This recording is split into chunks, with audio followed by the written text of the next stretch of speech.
there will be 3 levels of information in the museum. When one goes around the museum, you see the exhibits, you read what's written over there, and that's the basic level of information you will have. If you want to know something more, there will be a lot of touch screens all around, and there will be questions over there. You can go touch, and video will play, and you will have an audio also. But there are a number of screens like this. Therefore, there will be disturbance from one screen to the other. That is why everyone coming into the museum will be given a headphone. It's the first of its kind in the country. And each headphone will have a small control unit. It will recognize where you are, which touch screen you are touching, and that particular video, that particular audio alone you will be able to hear without disturbing the others. In phase 2, we'll go one step higher. At many places, there will be QR codes. You take your phone and take a picture of the QR code. It will lead you to information on the net, Wikipedia, and we'll have about 70 lakhs worth of servers over here, which will have enormous amount of information. Therefore, you can watch the museum at your own pace. You don't have to hurry through. So we have 3 floors in the museum. Ground floor is Energy Gallery and Mobility Gallery. The first floor is the Basic Sciences. This is aimed more towards the school children. How to kindle their curiosity, their interest in science, technology, engineering and maths, STEM. So that they go towards manufacturing and not everyone runs towards the service industries. Because a country like India needs more of manufacturing, innovation in manufacturing, not only the service industries. If jobs have to be given to the lowest end of the society who hardly pass out to high school and they're not able to get educated further. So basic sciences will be on the first floor.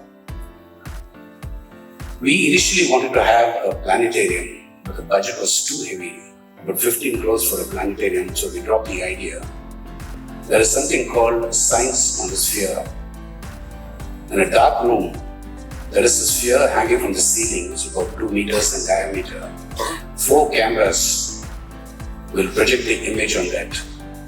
It look like you are in outer space and looking at the Earth. So we have subscribed to NASA. So all the videos are available to us. So over the Wi-Fi, we'll be able to screen the videos. How is the wind pattern, the migration of birds, how does the typhoon form, rainfall, etc. All these things you can see on that. On the second floor, we have a 110-seat theatre with Dolby sound system and 3D projection. A number of scientific movies can be streamed over there, like you see abroad in the good museums. We also have a vast section to attract the youngsters. AR, VR and MR, virtual reality, artificial reality and mixed reality to engage the youngsters to learn more about science. And we also have a small section of 2,000 square feet on Industry 4.0. So the youngsters who pass out of this, before they can venture out to a job or to become an entrepreneur, they can have an idea of what is the present status of the manufacturing industries, robotics, automation, etc. And in phase 2, we are planning to have courses, specialized courses given here also on Industry 4.0. So anyone interested can also attend those special courses. So we hope this museum will be the stepping stone for more successes of students coming out of this institution. This is just the phase 1. And the museum cannot be static, it's got to be dynamic, which means every year we have to add something new, take out something out, which means it requires funds. And if you take a look at the donor board over there, we have a number of empty slots. We hope to attract more people to donate money to this museum so that it is kept dynamic and keeps progressing and we get more and more visitors over here.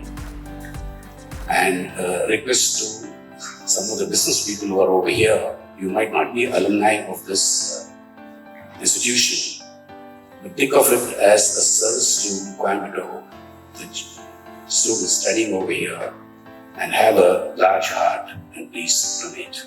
Thank you.